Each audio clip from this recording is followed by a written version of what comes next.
too hot, you're never too cold, you're always just right. Hi, it's Dan Dearden. Today's subject is how to pick a good heating and air conditioning contractor. First, I thought you should know a little bit more about me so that you could trust some of the information that I'm about to give you. Okay?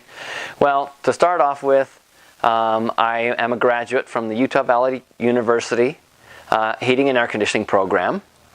Currently, I serve on the board of education for 3 of the local colleges here in along the Wasatch Front.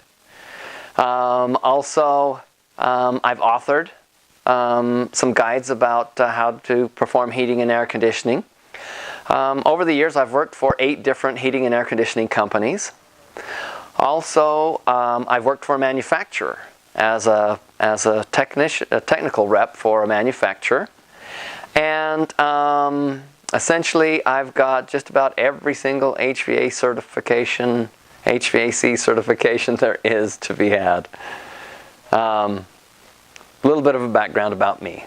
Okay, so how to pick a good heating and air conditioning contractor. Looking for a good heating and air conditioning company, one of the first things that you want to do is find out if they're licensed. And that's very easy to do in this state. Just go to the Department of Occupational and Professional Licensing, otherwise known as DOPL, D-O-P-L. Just go to utah.doppel.gov. There's the easy link. You just click on the verification link and it'll take you right to the website where you can put in the name of the business, and it will search and find out whether they have a valid heating and air conditioning license. Okay, the next thing that I would want to do is to find out if the company has NATE certified technicians. N-A-T-E, NATE certified technicians. The website to go there is to go to HVACR Advice. That's HVACRadvice.com. That's the official site where you can find out which companies employ NATE certified technicians. Now, why is that important? NATE certification is recognized by every single HVAC manufacturer as the certification agency of choice for certified technicians. That's a pretty strong statement if every single manufacturer says you should have NATE certified technicians. Okay, so that's easy to do, but dig a little bit deeper when you're there, because you'll find companies that have NATE certified technicians. We're not the largest HVAC company in the state, even in the valley. We're kind of mid-sized. Okay, so we should have about the mid-number of HVAC technicians. Yeah, take a look. You'll find out that we have the most NATE certified technicians of any company in the state, but we're not the largest company. So, but you know, check it out. Make sure they at least have one NATE certified technician there. The thing that I would look for when I'm looking for a good HVAC contractor is, do they belong to any professional organizations? Over my 40 years of being in this business, I have noticed that pretty much if you're a decent heating and air conditioning company, you belong to a professional organization. One of my favorite organizations is ACA, Air Conditioning Contractors of America. Great organization, offer great training, and if you're a member of ACA, you're probably a good HVAC company. There are many professional organizations. That's just one example that I've given you. Another thing that I would look for is how many years the heating and air conditioning company has been in business. Well, the reason why you want to look at this is because this last year, heating and air conditioning companies became the #1 industry in the United States to go out of business the fastest. The year before, it was restaurants. Restaurants was the #1 company that went out of business.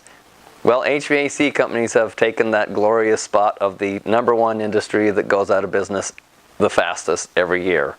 So if a company generally survives 4 years, they'll probably survive longer than that. Use that kind of as a guide. I'd say they need to be at least in business for 4 years. After that, they're bound to stay around.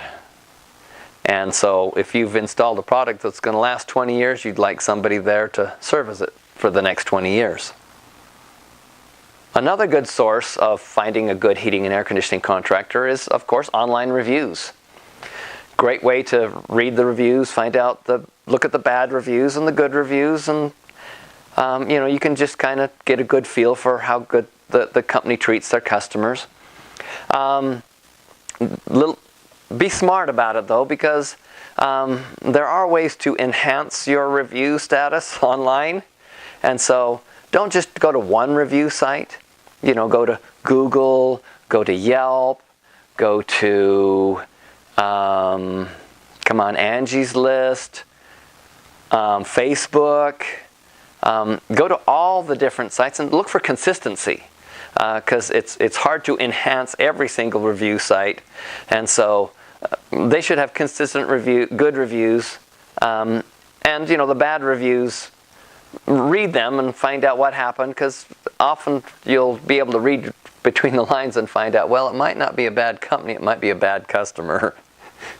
Okay? There's also one other thing that I thought was really weird. I found one company found a way around their bad reviews, and that is, this company has been around for a long time, 80 to 100 years in Utah. Long-time Utah company. They only had like 10 reviews.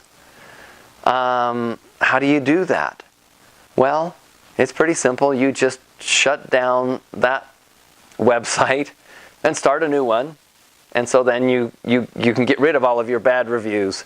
So the number of reviews is an important thing to look for too. Another good way to check out a heating and air conditioning company is to check them out with the Better Business Bureau. That also can be easily done by going to bbb.org and typing in the name of the company, and you can check them out and see what their reviews are like, because customers can leave reviews on that website.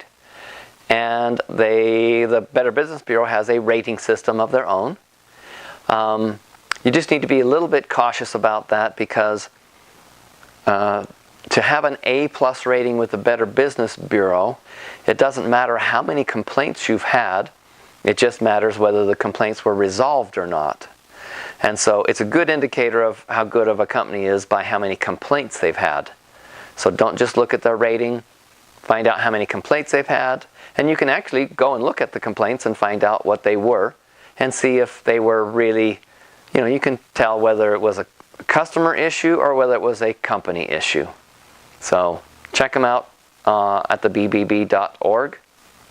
On a side note, Just Right Air's been around since 2004, and we have had 0 complaints since the day we opened our doors. Thanks for listening. I hope you've gotten some good advice. To sum it up, do your homework. There are a lot of good companies out there, but there are some scoundrels. But with these tools that I've given you, you should be able to avoid them. Good luck.